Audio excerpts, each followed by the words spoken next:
السلام عليكم ورحمة الله.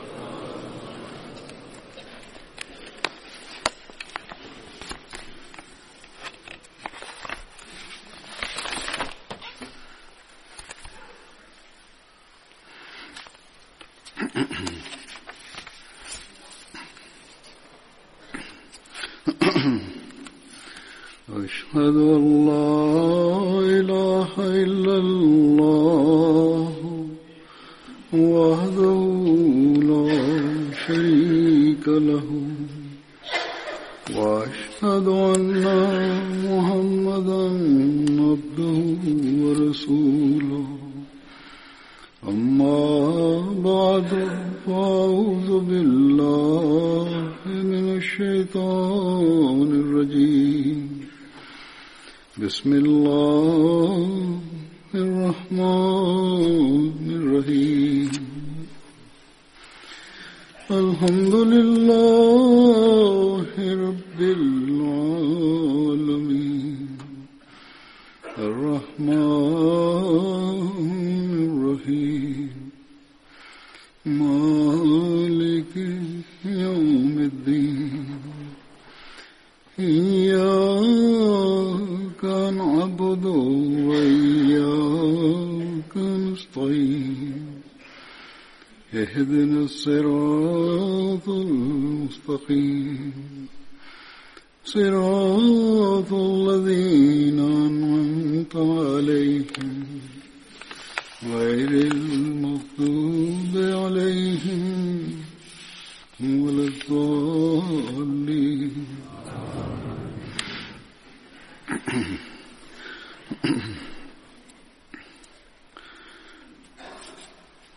कल 23 मार्च है और ये दिन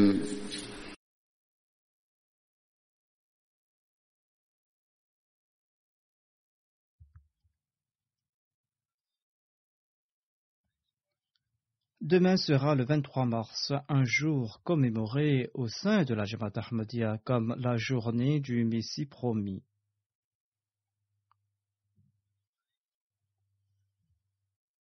En ce jour, le Messie et le Mahdi a fait sa proclamation en accord aux prophéties faites par le saint prophète Mohammed b.s. lui. Ce Messie et ce Mahdi devaient apparaître durant les derniers jours pour informer le monde à propos des véritables enseignements de l'islam et diffuser le message de l'islam. Ils devaient unir les musulmans, voire devaient unir tous les suivants de toutes les religions sous la bannière du saint prophète Mohammed sallallahu alayhi wa sallam. Hazrat Mirza Ghulam Ahmad de Qadian a annoncé qu'il était ce Messie promis et ce Mahdi promis dont l'avènement avait été annoncé par le saint prophète Mohammed Mustafa sallallahu alayhi wa sallam. Et en ce jour du 23 mars, il a accepté le serment d'allégeance de ses disciples.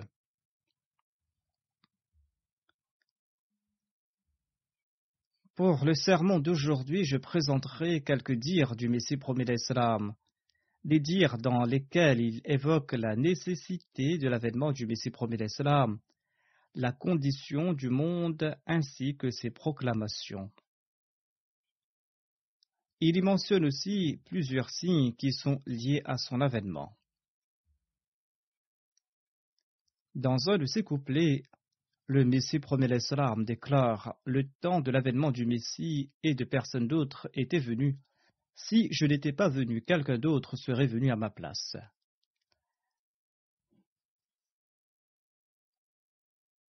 La situation de l'époque exigeait l'avènement de quelqu'un qui ramènerait à bon port le bateau de l'islam, ce bateau qui était à la dérive.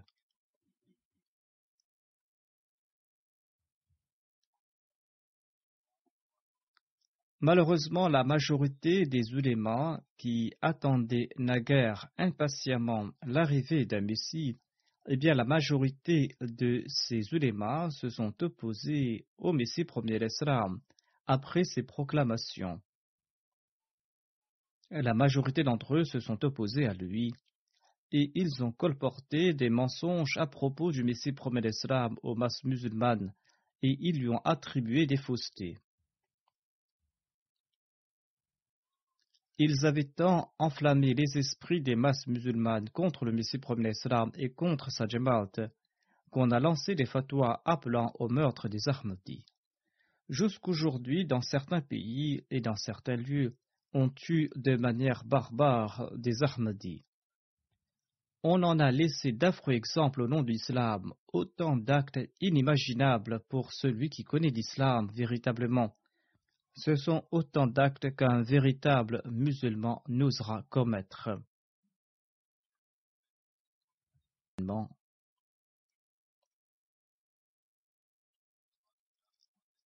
Le Messie promis l'Islam explique la nécessité de l'avènement du Messie promis. Il évoque aussi le lien entre le Messie et l'époque. Il n'a pas annoncé que c'était lui qui devait venir. Il a tout simplement expliqué que l'époque exigeait l'avènement de quelqu'un. Il déclare: le Saint-Coran évoque clairement la similarité entre les califats de la dispensation d'Israël et de la dispensation d'Ismaël, tout comme il est dit dans ce verset: Wa'adallahu alladhina amanu minkum wa 'amilus salihati la yastakhlifannahum fil ard kama stakhlafa alladhina min qablihim. Le Messie promis l'Islam ajoute: le dernier calife de la dispensation israélite est apparu 14 siècles après Jésus. Il s'agissait de Jésus de Nazareth. De même, le Messie de cette Ummah devait apparaître au XIVe siècle. D'ailleurs, les récipiendaires de visions divines, ces personnes qui avaient une relation très proche avec Dieu et qui voyaient des visions, eh bien cela avait annoncé que ce siècle sera celui de l'apparition du Messie. Parmi eux se trouvait Hazrat Shah Waliullah Sahib. Les Ahl Hadith disent que tous les signes mineurs et une partie des signes majeurs du Messie se sont accomplis.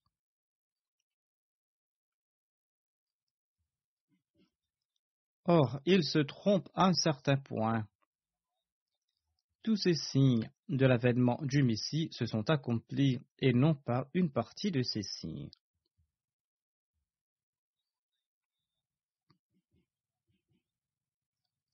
Le grand signe évoqué dans le recueil d'Al-Bukhari est que le Messie brisera la croix et tuera le porc. C'est-à-dire qu'au moment de l'avènement du Messie, le christianisme et l'adoration du Messie sera à son apogée. Ne sommes-nous pas en train de vivre cette époque? Depuis Adam jusqu'aujourd'hui, existe-t-il une autre époque au cours de laquelle les prêtres chrétiens ont tendu à l'islam? La dissension règne partout. Dans chaque famille musulmane, un ou deux individus sont tombés entre les mains des chrétiens. Ainsi, l'époque de l'avènement du promis est celui de l'apogée du culte de la croix. Elle ne connaîtra pas de suprématie plus grande. L'on s'attaque de manière impitoyable et sournoise à l'islam. L'on accuse le Messie promis l'Islam d'être un arbre planté par les Britanniques. Cette dernière phrase démontre véritablement si le Messie promis l'Islam a été planté par les Britanniques ou s'il a été suscité par Dieu pour défendre l'islam et pour prouver la supériorité de l'islam.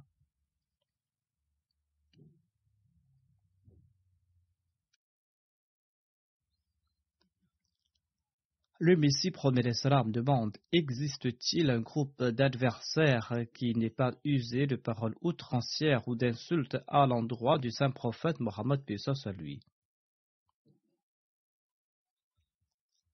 Si l'époque n'était pas celui du promis, eh bien, il viendra au plus tôt dans 100 ans, car il est le réformateur de l'époque. Ce Messie est le réformateur de l'époque et il doit advenir au début du siècle.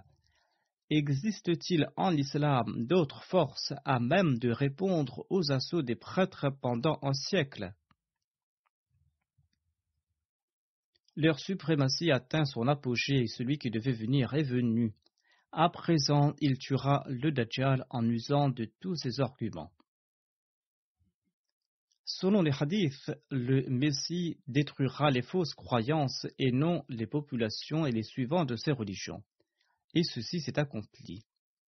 C'est-à-dire, le Messie promis devait prouver la supériorité des enseignements de l'islam sur les autres religions grâce à des preuves et grâce à des arguments.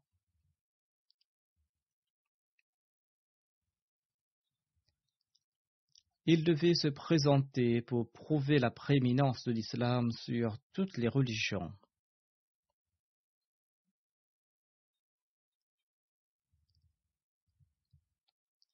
D'ailleurs, des milliers de non-musulmans se joignent à la Jamaat Ahmadiyya tous les ans en raison des preuves et des arguments présentés par le Messie premier l'Islam.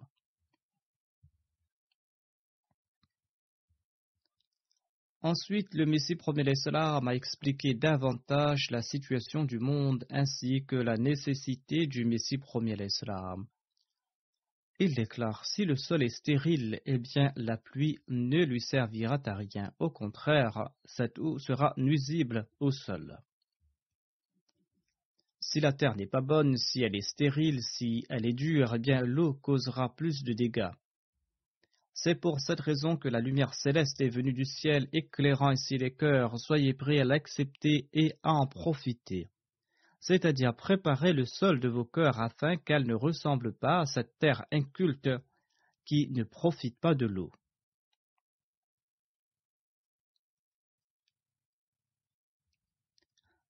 Attention que vous ne sombrez dans les ténèbres en dépit de la présence de la lumière et que vous ne trébuchiez pour finir au fond d'un puits obscur.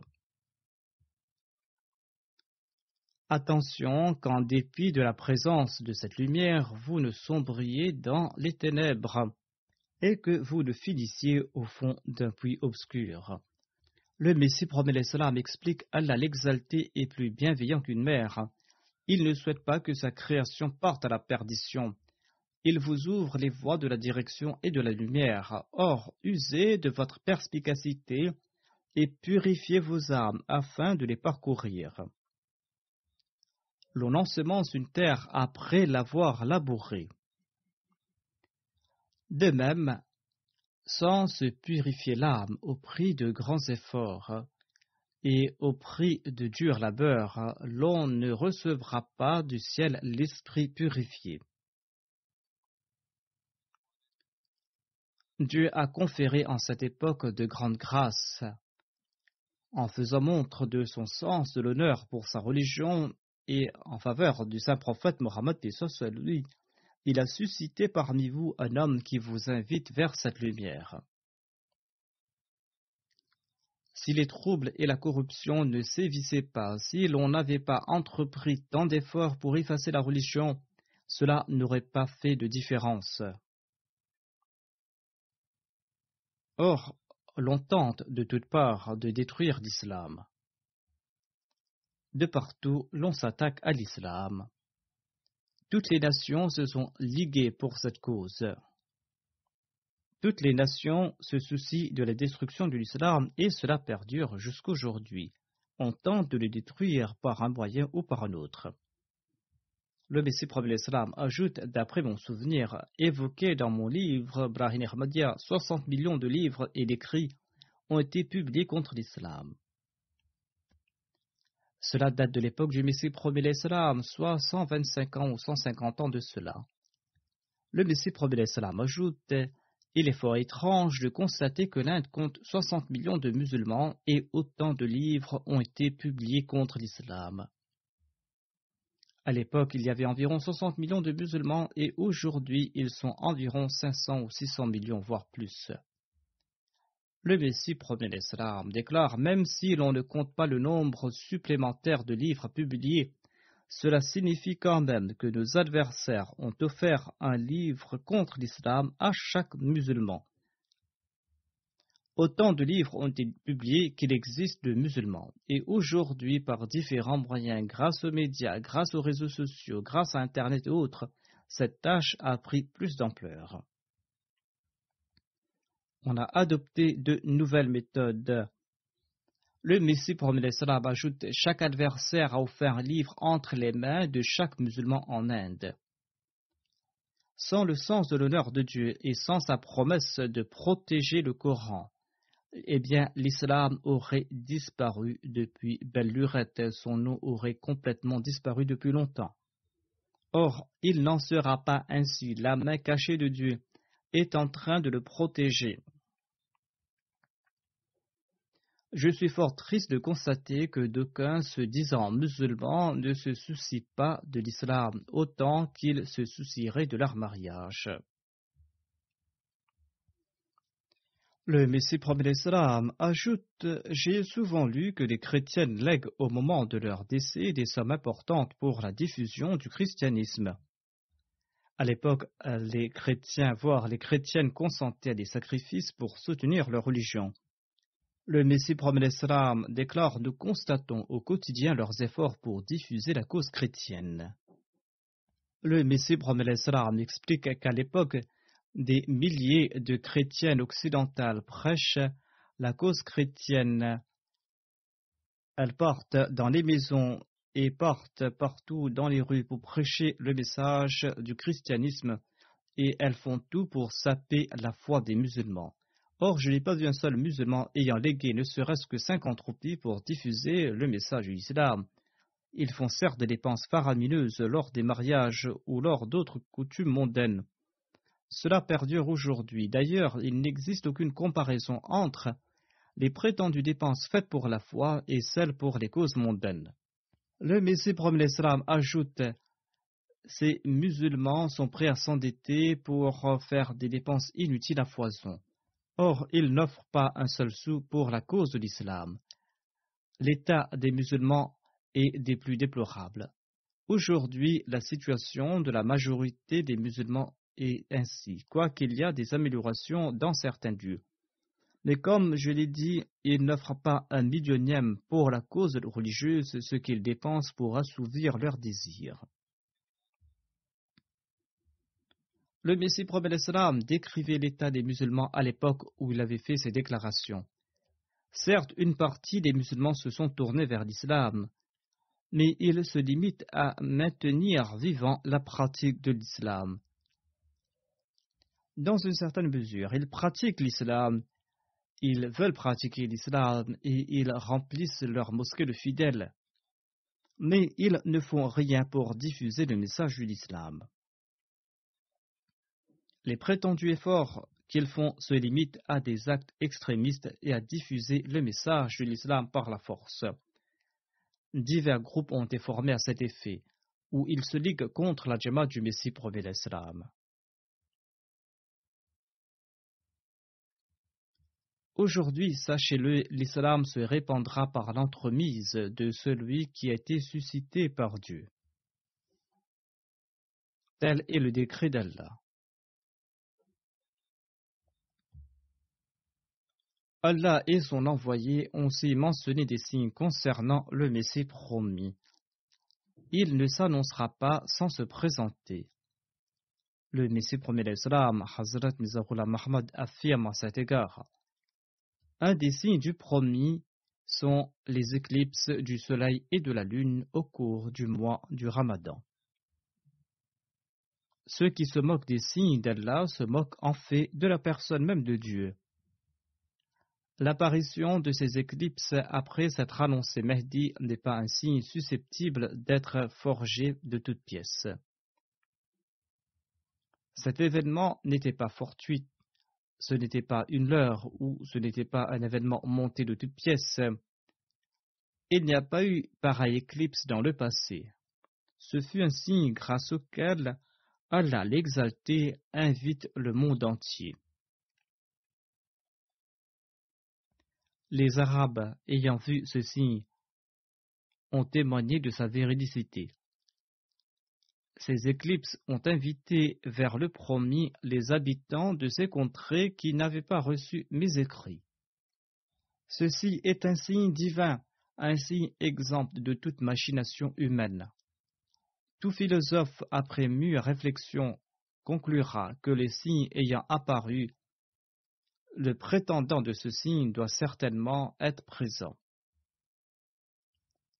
Ce n'est pas un signe prévisible par des calculs.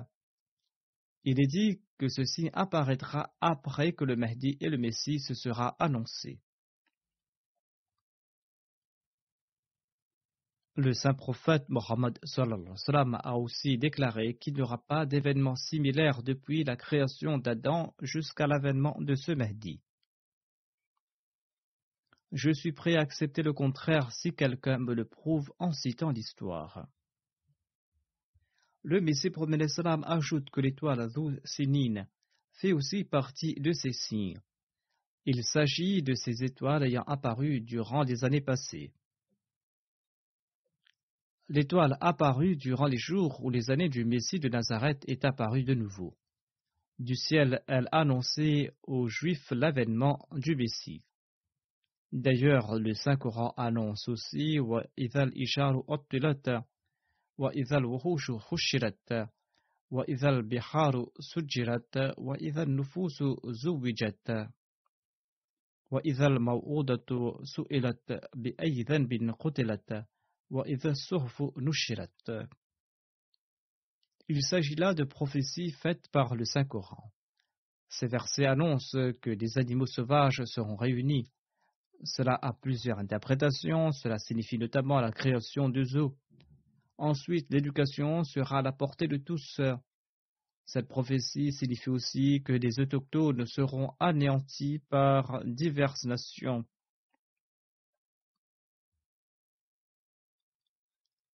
Les mers aussi seront réunies ainsi que les différentes nations.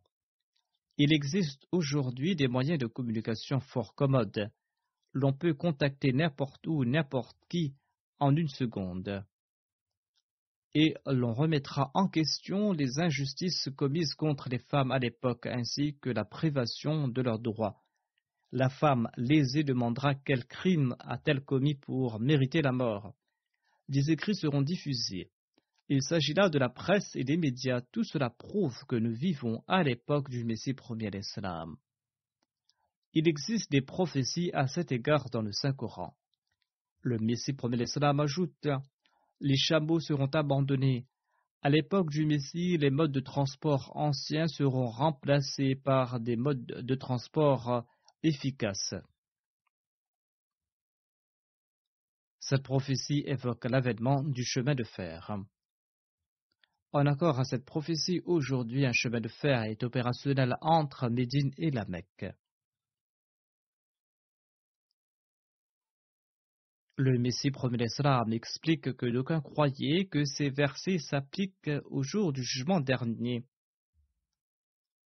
Comment les chamelles pourront-elles maintenir leur grossesse le jour d'Al-Qiyam? Ishar signifie en effet des chamelles enceintes. Ces versets annoncent aussi que les rivières couleront de toutes parts et que des livres seront diffusés partout.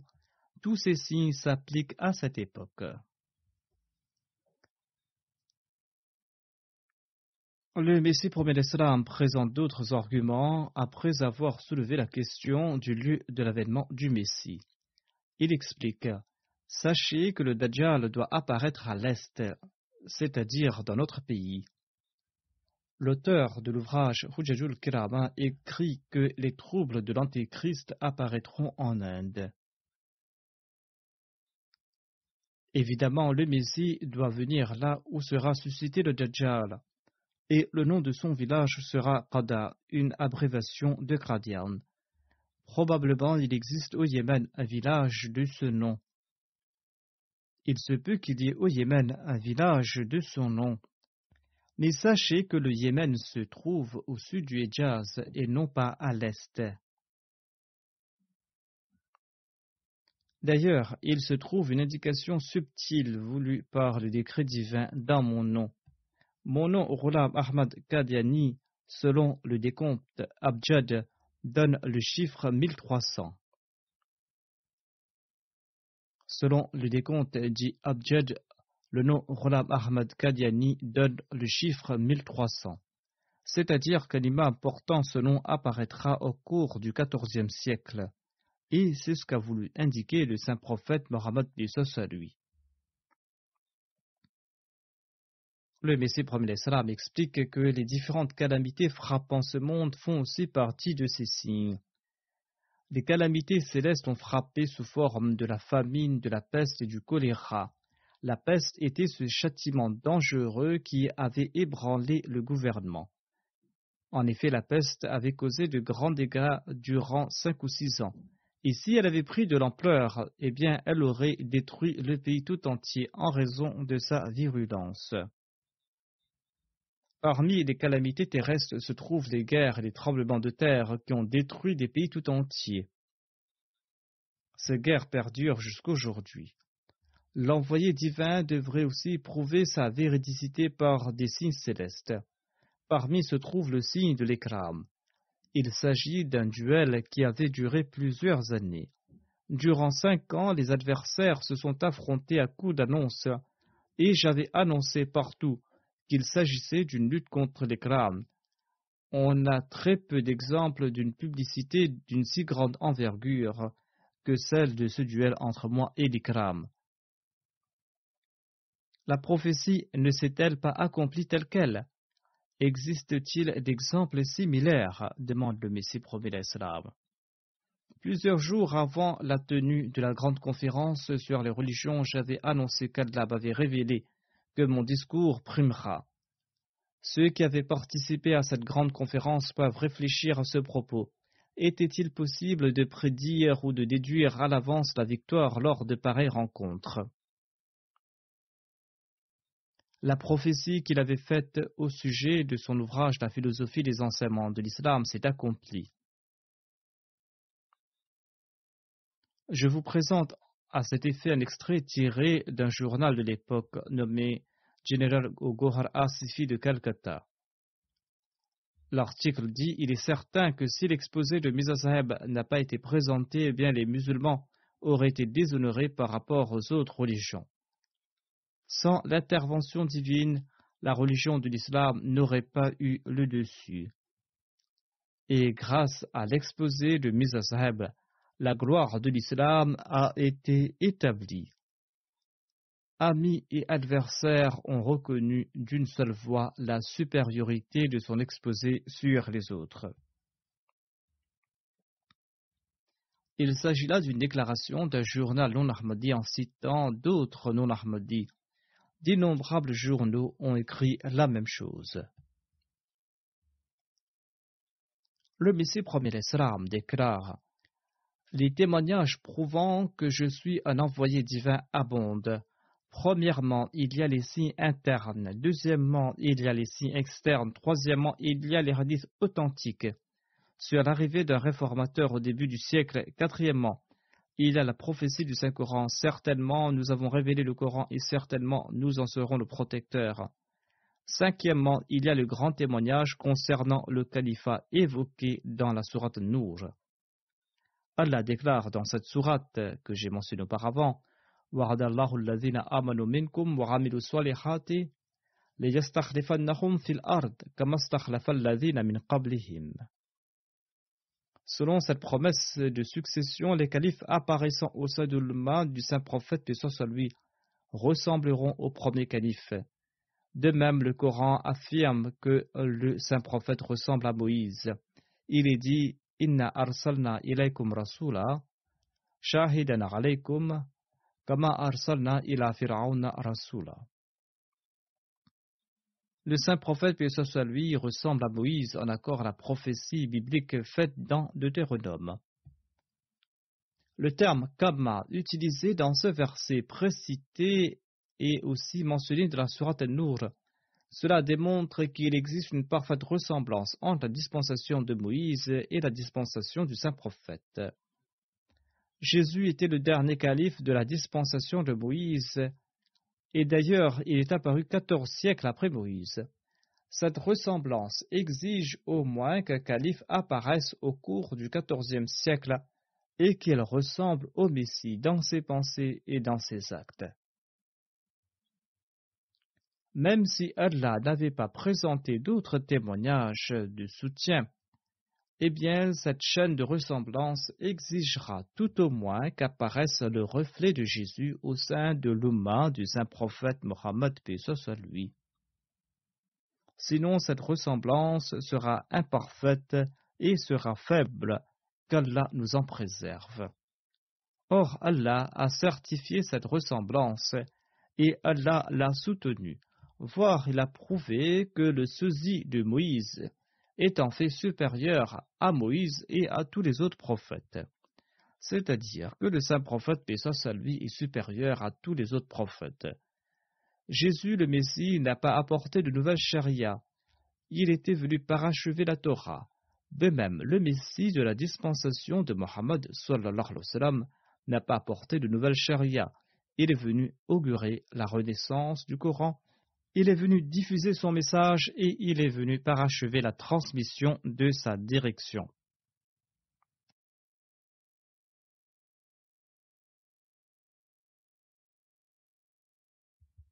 Le Messie premier l'Islam explique davantage que l'avènement du saint prophète paix soit sur lui a réalisé le parachèvement des faveurs. Et son avènement a parachevé la perfection de la religion.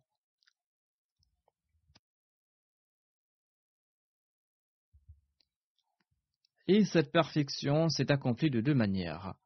Premièrement, grâce à la perfection de la direction et deuxièmement, grâce au parachèvement de la diffusion de cette direction. Le premier avènement du saint prophète a effectué le perfectionnement de la direction et son deuxième avènement a parachevé la diffusion de cette direction.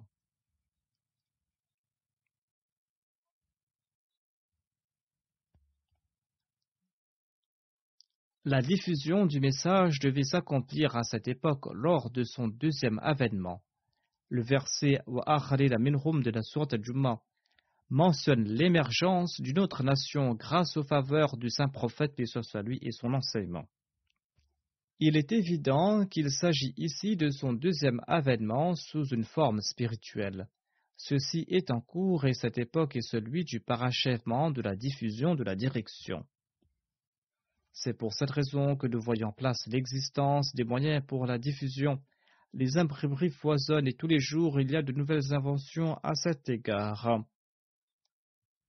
Il y a la poste, il y a le télégraphe, il y a le chemin de fer, il y a aussi ces paquebots, ainsi que la diffusion des journaux. Toutes ces inventions ont transformé le monde en une ville.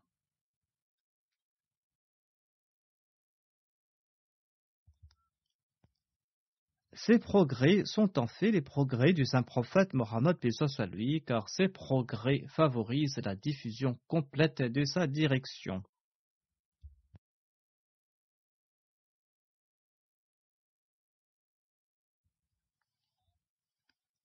Le Messie promet l'Islam ajoute le perspicace peut réfléchir et se demander s'il peut rejeter superficiellement ces faits que j'ai présentés ou s'il doit réfléchir sur mes déclarations. Est-ce que je les ai faites au début du siècle ou pas? Si je n'étais pas venu, il incombait à toute personne douée de perspicacité et craignant Dieu de chercher l'envoyé divin. Car on se trouve au début du siècle et l'on doit s'en inquiéter davantage étant donné que 20 ans se sont écoulés depuis le début du nouveau siècle. Les troubles régnants quémandent à tue-tête l'avènement d'un réformateur. Le christianisme a favorisé une liberté, une licence outrancière et ceci a affecté les enfants musulmans tant et si bien que l'on doit admettre qu'ils ne sont plus des enfants musulmans. Le Messie promet l'Islam nous explique aussi le moyen pour découvrir la vérité. Il conseille ceci. Si vous souhaitez saisir la vérité, eh bien faites des supplications dans vos solas pour que Dieu manifeste la vérité. Et je suis sûr que si une personne se purifie de ses préjugés et de son entêtement et se tourne vers Dieu l'exalté pour obtenir la vérité, cette vérité se manifestera en moins de 40 jours. Très peu de gens souhaitent obtenir un tel verdict de la part de Dieu en respectant ces conditions.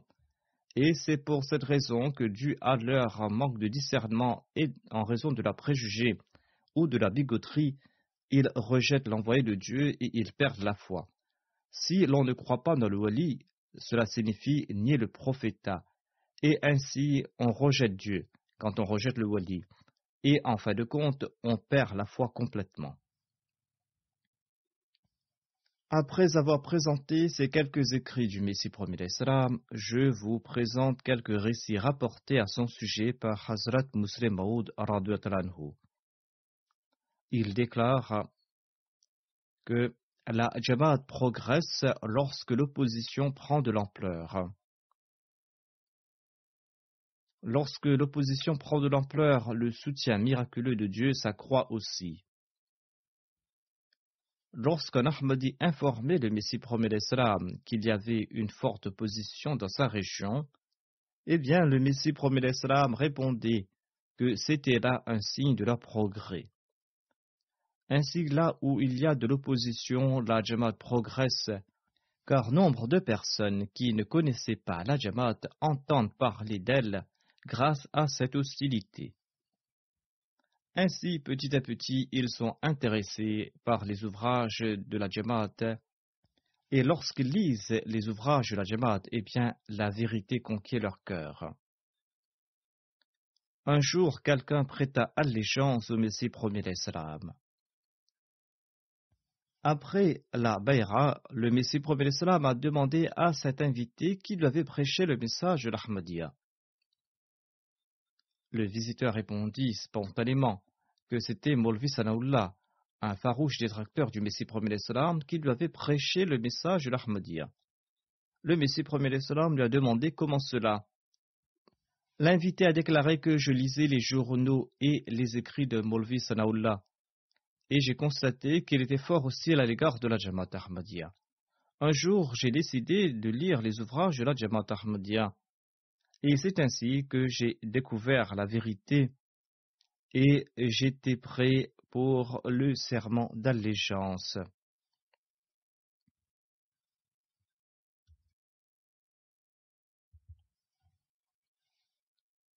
Ainsi, le premier avantage de l'opposition est le progrès de la communauté divine.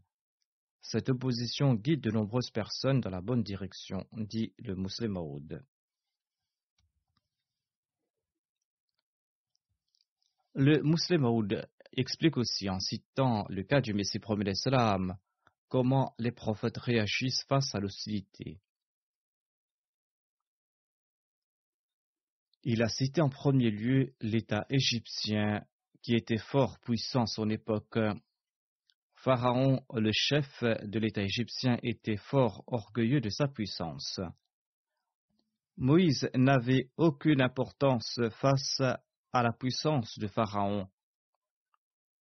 Mais en dépit du fait que Moïse ne faisait pas le poids devant Pharaon, Moïse est parti voir Pharaon et Pharaon l'a menacé, l'a effrayé, en disant qu'il allait détruire son peuple et qu'il allait même détruire Moïse s'il ne cessait pas ses campagnes.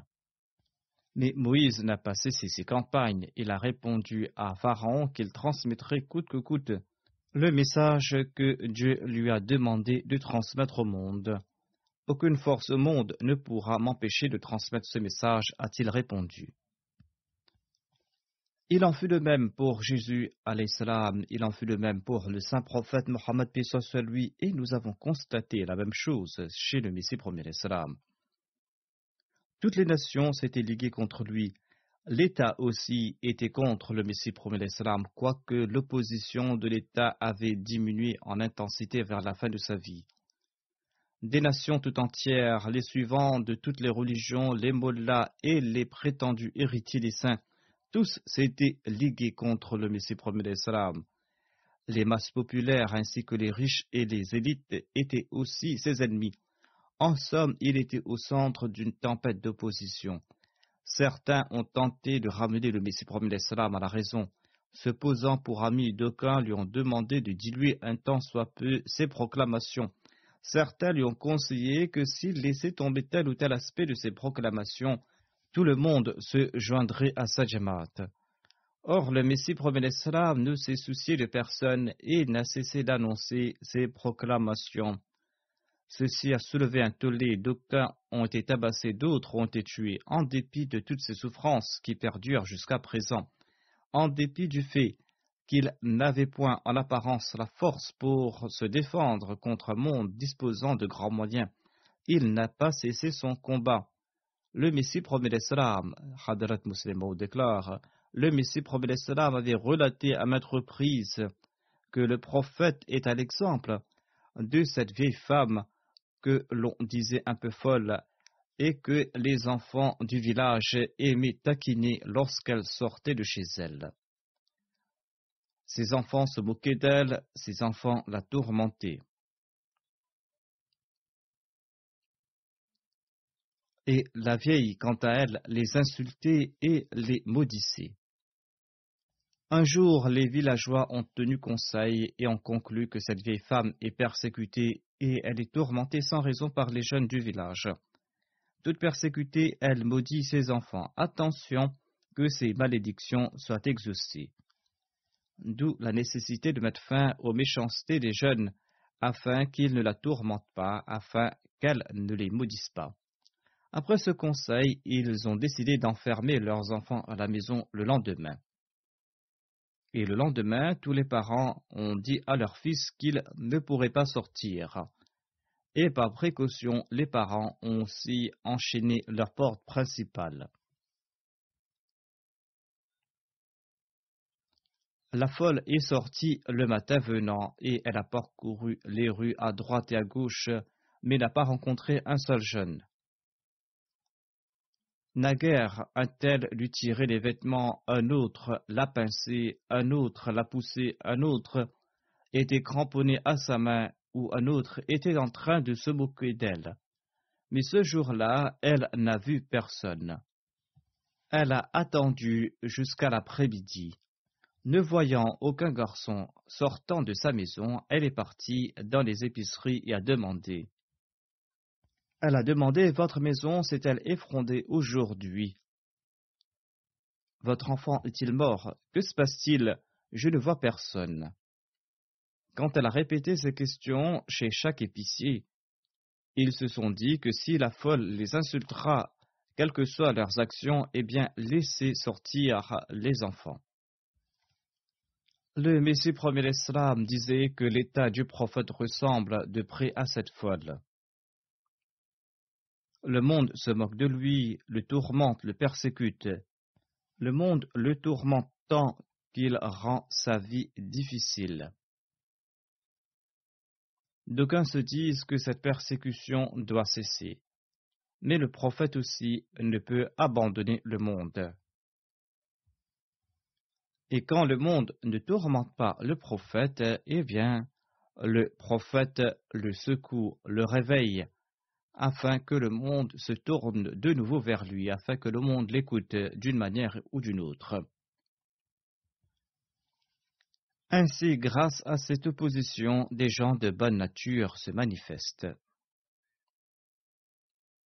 Hazrat Muslim Maud relate, Maulvi Mohammed Hussein Batalvi était un ami de jeunesse du Messie promet l'Islam. Il était en contact avec ce dernier et il louait ses articles. Après qu'il s'était proclamé Messie promis, Maulvi Hussein Batalvi a déclaré « Moi j'ai fait sa renommée et à présent je vais le détruire. » Qui aurait pu imaginer qu'un notable aussi influent que Maulvi Mohammed Hussein n'aurait pas pu anéantir la personne qu'il souhaitait détruire? Il était certainement puissant et il pouvait mettre à exécution ses menaces.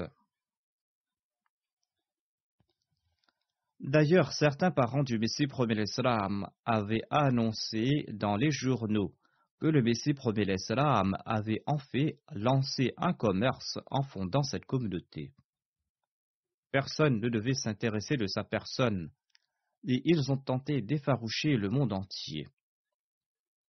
Je me souviens aussi que nombre de domestiques, appelés Kami, dans les sociétés campagnardes, refusaient d'entreprendre les travaux de la maison du Messie premier l'Islam. Ces domestiques refusaient de travailler dans la maison du Messie premier l'Islam, et c'était d'ailleurs nos parents qui les empêchaient de le faire, a déclaré Hadrat Muslim Maud. Ainsi, les proches du Messie promis et les étrangers ont tenté de le détruire, mais aujourd'hui son nom résonne dans 212 pays dans le monde entier. peut-on présenter d'autres signes de sa véridicité? Hadrat Muslim Maud présente un autre signe de la véracité du Messie premier salam.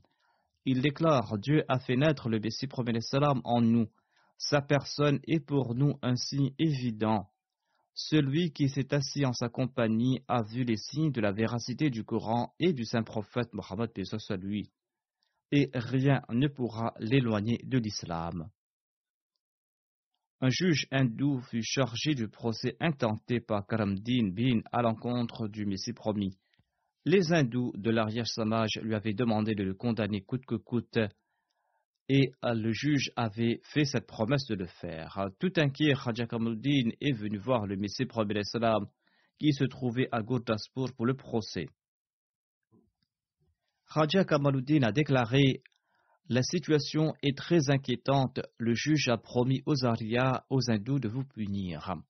Le Messie promet salam, qui était allongé, s'est redressé et il a déclaré: Khaja Saheb, qui peut poser la main sur le lion de Dieu? Je suis le lion d'Allah. Ils n'ont qu'à poser la main sur moi pour voir. Et il en fut ainsi. Le Messie promet salam devait se présenter devant deux juges.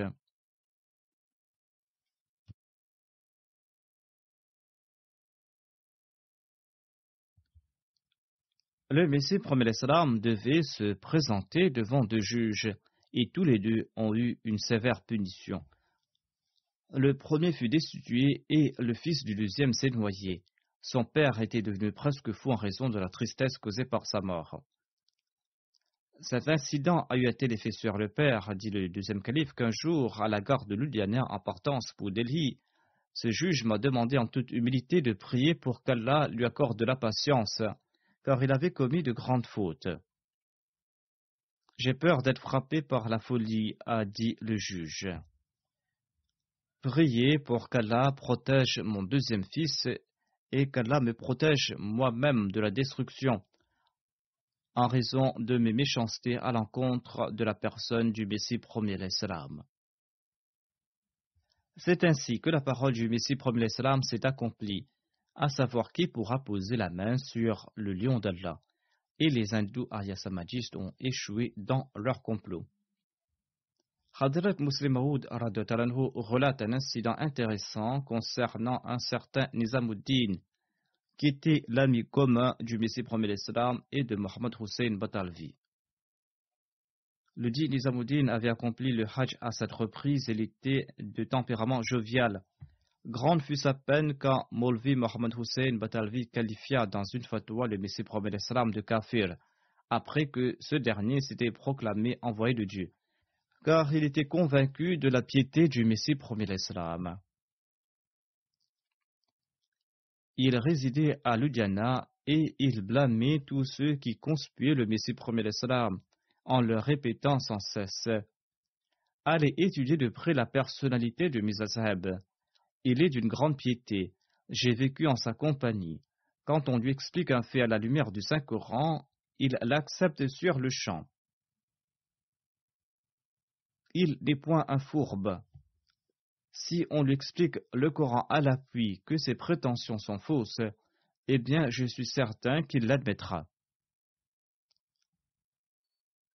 Et il s'est disputé avec les gens et il disait que si je pars à Qadian, eh bien je suis convaincu qu'il se repentira. Quand je lui présenterai des versets qui prouvent que Jésus est monté au ciel en chair et en os, eh bien il les acceptera sur le champ et ne dira pas un mot en entendant le Coran.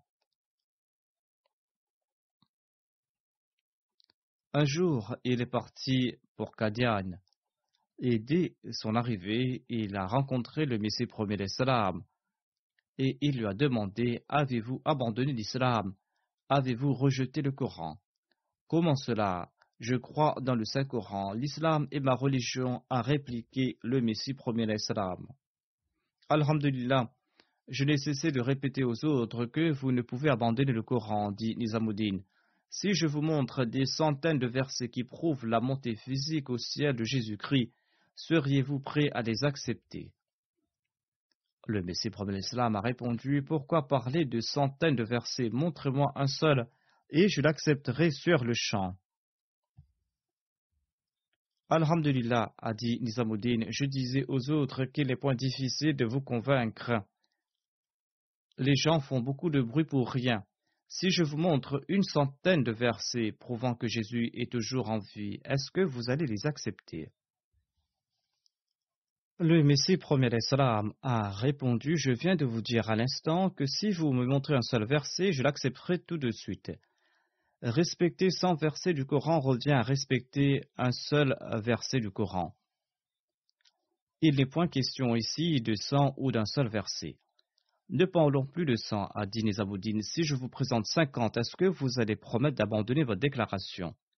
Le Messie premier l'Islam a répliqué, présentez-moi un seul verset et je vais l'accepter. En voyant la détermination du Messie premier l'Islam, eh bien, le doute s'est insinué dans l'esprit de Nizamuddin, et il s'est dit qu'il n'y avait peut-être pas autant de versets pour soutenir sa thèse. Je vais vous présenter 10 versets en ce cas, a-t-il déclaré. Le Messie premier l'Islam a poursuivi en riant que ma position est la même. Montrez-moi un seul verset. Je vous laisse et je retourne après quelques jours avec ces versets, a dit Nizamuddin. Durant ces jours, Maulvi Mohammad Hussein et le premier calife de la Jamaat se trouvaient à Lahore. Par écrit, il fixait les conditions pour un débat entre le Messie premier l'Islam et Mohammad Hussein, débat qui avait pour thème la mort de Jésus. Mohammad Hussein arguait qu'étant donné que les hadiths sont l'exégèse du Coran, eh bien toute déclaration des hadiths doit être considérée comme un énoncé du Saint-Coran. D'où la raison de débattre de cette question de la mort et de la vie de Jésus à la lumière des hadiths. Le premier calife répliquait qu'étant donné que le Coran avait prééminence sur les hadiths, eh bien, toute thèse doit être soutenue par des énoncés coraniques. En fin de compte, le premier calife accepta nombre de conditions qu'imposait Mohammad Hussein dans le but d'abréger ces discussions préliminaires et afin que les débats aient finalement lieu. Mohammad Hussein Batalvi était très satisfait qu'on s'était plié à ces conditions. Nizamuddin arriva à Lahore durant ces jours. Il a déclaré « Mettez fin à toutes ces polémiques, je viens de rencontrer Mirza Saheb, et il est prêt à renoncer à ses prétentions. » Voilà ce qu'il a dit à Mohammad Hussein Batalvi. « Étant donné que je suis votre ami, aussi bien que l'ami de Mirza Saheb, ces querelles me peinent beaucoup. Mirza Saheb est un homme pieux et il m'a promis d'accepter que Jésus est vivant au ciel si on lui présente 10 versets du Coran qui prouvent que Jésus-Christ est monté au ciel. » Et il a dit à l'endroit de Maulvi Mohammad Hussein, « Montrez-moi ces 10 versets. » Mohammad Hussein Batalvi était irascible et il s'emportait pour un rien. « Imbécile, a-t-il crié, tu as réduit à néant tous mes efforts. Voilà 2 mois que je tente de les amener vers les hadiths et toi, tu les as poussés de nouveau vers le Coran. Vous n'avez même pas 10 versets pour soutenir votre théorie, a demandé Nizamuddin. Mohammad Hussein a répliqué, tu es un ignore, tu ne sais même pas ce qu'est le Coran. Mia Nizamuddin, en entendant cela, a répliqué, eh bien, en ce cas, je me rallie au Saint-Coran. Et sur ce, il est parti à Qadian et il a prêté allégeance au Messie premier l'Islam. Le deuxième calife de la communauté déclare « Voyez la confiance qu'avait le Messie premier l'Islam dans le Coran. Il annonçait sûr de lui que le Coran ne pouvait le contredire. » Cela ne veut point dire que le Coran a un lien particulier avec le Messie premier l'Islam ou avec la Jamaat Ahmadiyya. Le Coran montrera la voie de la vérité et soutiendra celui qui suit cette voie. Le Messie premier l'Islam était certain de sa véridicité et c'est pour cette raison que le Coran le soutenait. C'est aussi la raison pour laquelle le Messie premier l'Islam disait qu'il jettera à la poubelle toute déclaration de sa part qui ne sera pas conforme au Saint-Coran. Cela ne signifie guère que le Messie premier l'Islam avait des doutes quant à sa déclaration. Il avait tout simplement la certitude que le Coran témoignera en sa faveur, et c'est cet espoir qui lui a fait remporter du succès dans le monde. Aujourd'hui, c'est par ce moyen que nous aurons du succès et que nous pourrons transmettre le message du Messie promet salam. Certainement, le Saint-Coran est avec nous. Le Messie promet salam déclare: Sachez que la promesse de Dieu est vraie. Conformément à sa promesse, il a envoyé un avertisseur au monde. Mais le monde ne l'a pas accepté. Dieu cependant l'a accepté et va établir sa véridicité par de terribles assauts. Je vous dis en toute vérité qu'Allah m'a envoyé en tant que Messie promis, en accord avec ses promesses, à vous de m'accepter ou de me rejeter. Or, votre rejet ne sera sans effet. Le décret de Dieu va s'accomplir. Car dans mon livre, Brahim Ahmadiyya est consigné cette révélation que j'ai reçue de la part de Dieu. Sadaqallahu wa rasulahu wa kana wa'dan maf'ula. C'est-à-dire la parole d'Allah et de son prophète s'est accomplie et l'ordre de Dieu sera respecté.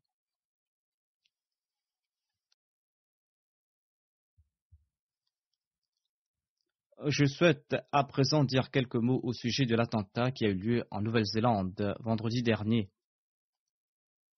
Je voulais déjà en faire mention lors du dernier sermon, mais j'ai oublié de le faire. Mais suite à cet événement, j'ai publié un communiqué de presse de la part de la communauté où j'ai condamné cette attaque. De nombreux innocents et des enfants ont été tués en raison de leur religion et en raison de leur origine. Qu'Allah fasse preuve de miséricorde à leur égard et qu'ils permettent à leurs proches de faire preuve de patience. Depuis, il y a eu de nouvelles actualités à cet égard. Et de ce fait, finalement, c'était mieux de ne pas en avoir fait mention auparavant. La façon dont le gouvernement néo-zélandais, en particulier le Premier ministre, a fait preuve de grande qualité morale, et la façon dont l'État a pris ses responsabilités, tout cela est exemplaire. Si seulement les États musulmans pouvaient s'en inspirer et jouer leur rôle pour mettre fin à la haine religieuse. La population néo-zélandaise a également montré tout son support. J'ai appris qu'aujourd'hui, en ce jour du vendredi, une annonce a été faite à la radio et à la télé qu'en solidarité avec les musulmans, les appels à la prière seront diffusés à la télévision et sur la radio. De plus, en guise de solidarité, les femmes non musulmanes et les femmes chrétiennes ont annoncé qu'elles allaient porter le voile. Qu'Allah accepte leur action pieuse et qu'Allah leur permette de reconnaître la vérité.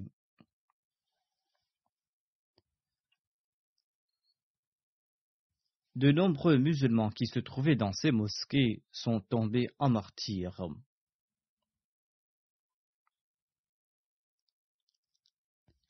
L'interview d'une femme a été diffusée à la télévision au cours de laquelle elle faisait preuve d'une grande patience. Son mari et son jeune fils de 21 ans ont été assassinés par cet infâme meurtrier. Son mari et son fils étaient en train d'aider les autres victimes lorsqu'ils ont été tués. Et ils ont en tout cas accompli une action pieuse et ils ont offert leur vie pour une noble cause, qu'Allah fasse preuve de miséricorde à leur égard.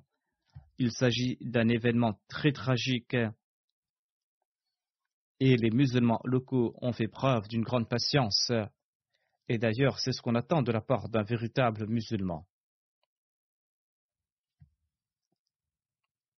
Mais certains groupes extrémistes ont annoncé qu'ils allaient se venger. C'est là une réaction très grave. Cela engendrera davantage de l'inimitié qu'Allah anéantisse ces groupes extrémistes qui se trouvent au sein de l'islam. Et que l'on puisse diffuser le message véritable de l'islam. Et qu'Allah permette à la grande majorité des musulmans, même à tous les musulmans, d'accepter l'imam de l'époque, afin qu'en s'unissant, ils puissent propager les véritables et sublimes enseignements de l'islam. Qu'Allah fasse qu'il en soit ainsi, afin que nous puissions présenter au monde les véritables et beaux enseignements de l'islam. Après les prières, je vais diriger les prières funéraires de quelques personnes. La première sera celle de Maulana Khurshid Ahmad Anwar Saheb. Il était le Wakilul Mal du Tahrik Jadid à Qadian. Il est décédé le 19 mars dernier à l'âge de 73 ans. Inna lillahi wa inna ilayhi raji'un. Par la grâce de Dieu, il faisait partie du système de Wasiya et il souffrait depuis plusieurs années d'un cancer. Mais il a fait face à cette maladie et l'a supporté avec beaucoup de patience et de courage. En dépit du fait qu'il était très malade et très faible, il n'a jamais manqué à ses responsabilités. Il se rendait régulièrement à son bureau et il a rempli son waqf à merveille et au mieux de ses aptitudes, et ce jusqu'à son dernier souffle. Et je considère qu'il a fait à la hauteur de ce qui était attendu de sa part. Le défunt était le fils d'Abdul Azim Saheb Darwish de Qadian et de Madame Raïsa Begum Sahiba. Il était originaire de Pindi Batian. Son père était le premier à accepter l'Ahmadiyya au sein de sa famille. Après la bayra du père du défunt, celui-ci a été tourmenté par son père, c'est-à-dire par le grand-père du défunt. Le grand-père du défunt avait tabassé son père et c'est ainsi que le père du défunt a émigré à Qadian. Au cours de son enfance, le défunt a baigné dans l'atmosphère de Qadian en compagnie de grands compagnons et des derviches de Qadian. Il a obtenu son brevet à l'école Talim Islam de Qadian et ensuite il s'est inscrit à la Madrasa Ahmadiyya. En 1967, il a réussi l'examen de Maulvi Fazil à la Madrasa Ahmadiyya de Qadian et il a commencé à enseigner dans cette institution pour sa première affectation. En 1982, il a été nommé directeur du magazine Badr et quelque temps plus tard, il a servi en tant qu'éditeur de ce journal. En 1989, il a servi en tant que Nazim Irshad Waqf Jadid. Il a servi en tant que Naib Nazir Irshad, président de la Khuddam al-Ahmadiyya. En 2006, je l'avais nommé comme Wakilul Mal du Tahrik Jadid et il a servi à ce poste de manière exemplaire jusqu'à son décès. Il était également président et membre de comités centraux importants. Le défunt était un fin administrateur, il remplissait ses responsabilités à merveille, en bonne humeur et avec fidélité. Il a maintenu le rang de l'Inde en ce qui concerne la récolte du Tahrik Jadid et il a grandement œuvré dans cette voie. L'Inde était loin dans le classement, mais par la grâce de Dieu, le défunt a permis à l'Inde de revenir au premier plan en ce qui concerne les sacrifices financiers dans ces domaines. Il avait une grande considération pour les fonds de la communauté et il dépensait ses biens avec parcimonie. Il avait aussi une grande connaissance et ses articles étaient de grande qualité. Durant de nombreuses années, il a servi la rédaction du magazine Badr de Qadian. Ses articles étaient emplis de connaissances religieuses et prouvaient aussi sa maîtrise de la langue ourdou. À Hyderabad, il y avait une organisation nommée Tamir Millet qui organisait des compétitions au sujet de la vie du saint prophète, paix soit lui. Le défunt avait écrit un article dans ce cadre et avait gagné le premier prix. Ce fait date de 40 ans, à l'époque où il était jeune. Le défunt possédait de grandes qualités, il était convivial, possédait un grand sens d'hospitalité et il était un travailleur infatigable. C'étaient là ses qualités principales. Il accueillait avec enthousiasme les invités de la Jalsa Salana. Malgré ses faibles revenus, il s'occupait de ses invités avec générosité. Il était un bon conseiller, aidait les pauvres et il était obéissant envers ses supérieurs. Il était très attaché au califat. Il a servi la communauté pendant 52 ans. Le défunt a laissé derrière lui 4 filles et un fils. Une de ses filles réside aux États-Unis et une autre réside à Qadian.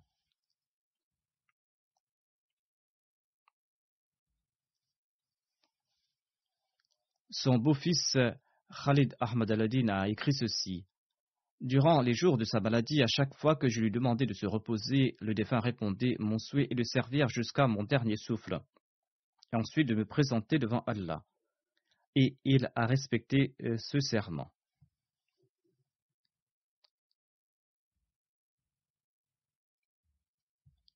Son adjoint au sein du Tahrik Jadid a déclaré que nous nous sommes connus alors que nous étions étudiants et j'ai eu l'occasion de travailler avec le défunt pendant plusieurs années. Lorsqu'il a été nommé Naib Nazir Baitul Mal, j'ai eu l'occasion de travailler avec lui pendant une longue période. Le défunt travaillait avec une grande diligence. Il faisait preuve d'une grande obéissance. Il était un travailleur infatigable et honnête. Il analysait les finances avec une grande attention. Il était responsable du budget du plan Tahrik Jadid en tant que Wakilul Mal. Et ce chiffre a augmenté par des centaines de millions par la grâce de Dieu.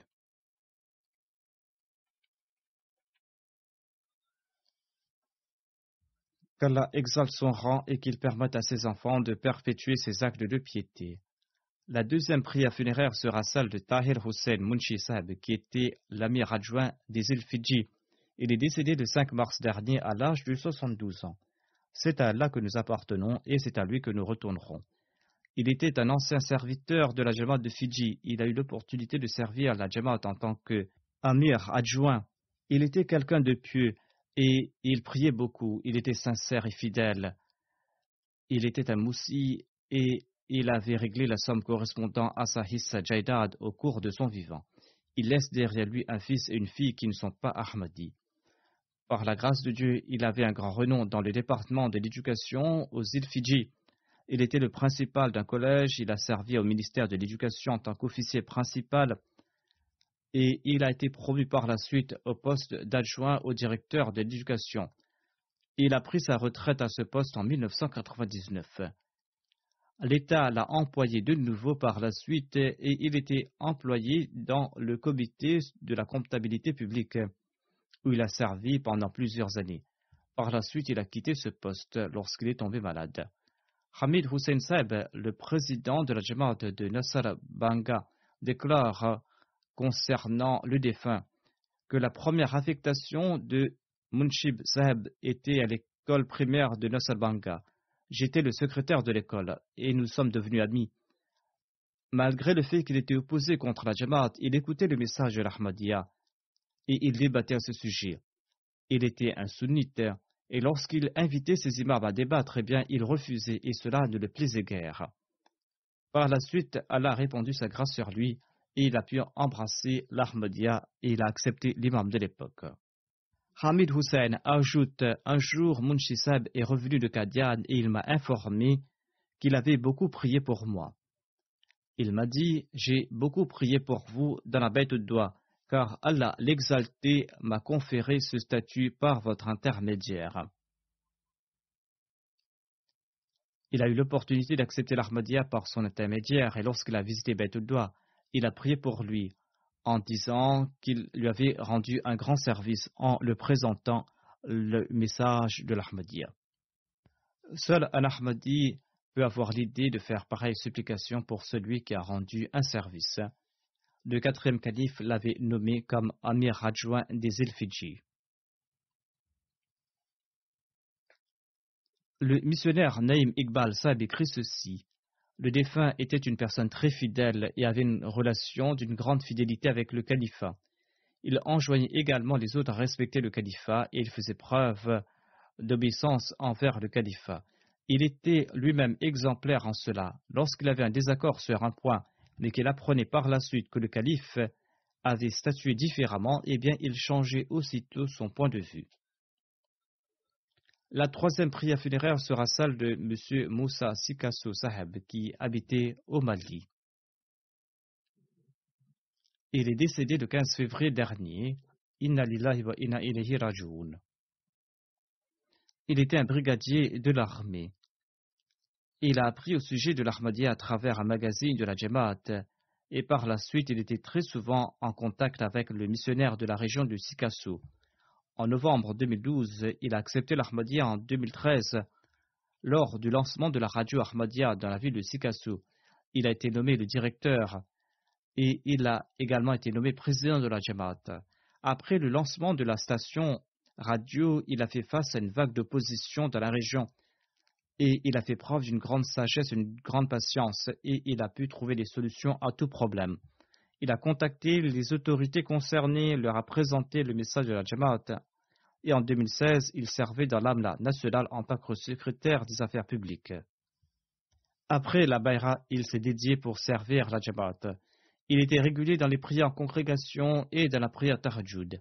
C'était quelqu'un de sincère et de fidèle. Il avait un grand amour pour le califat et répondait à tout appel du calife. Il laisse derrière lui 2 épouses, 10 filles et 5 fils. Qu'Allah exalte son rang et qu'il permette également à ses enfants de faire preuve de piété et qu'il permette aussi aux enfants de Munshi Saheb, qui ne sont pas Ahmadis, de reconnaître l'imam de l'époque.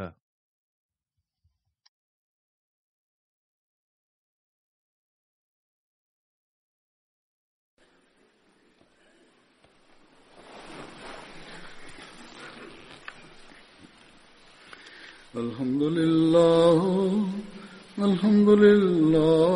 nahmaduhu wa nasta'inuhu wa nastaghfiruhu wa nu'minu bihi wa natawakkalu alayhi wa na'udhu billahi min shururi anfusina wa min sayyiati a'malina. من يهده الله فلا مضل له ومن يضلله فلا هادي له ونشهد أن لا إله إلا الله ونشهد أن محمدا عبده ورسوله. عباد الله رحمكم الله إن الله يأمر بالعدل والإحسان وإيتاء ذي القربى وينهى عن الفحشاء والمنكر والبغي يعظكم لعلكم تذكرون. اذكروا الله يذكركم وادعوه يستجب لكم ولذكر الله أكبر.